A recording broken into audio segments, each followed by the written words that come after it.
পেঁয়াজটা ভাজা ভাজা হচ্ছে। এর মধ্যে এখানে দিব, এখানে আছে আদা, জিরা আর লঙ্কা, টমেটো পেস্ট। পেঁয়াজটা নরম হয়ে গেছে, এখন পেস্টটা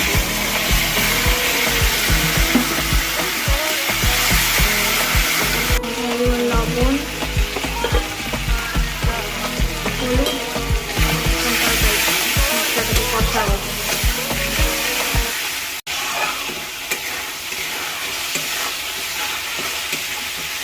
কষানো হয়ে গেছে, এখন এখানে দেব জল। এখন মাছগুলা দিয়ে দিব। মাছগুলা দিয়ে একটু ফুটাবো, একটু গরম মশলা দিলেই হয়ে যাবে। তরকারি হয়ে গেল, একটু গরম মশলা দিলাম, এখন নামিয়ে নিব।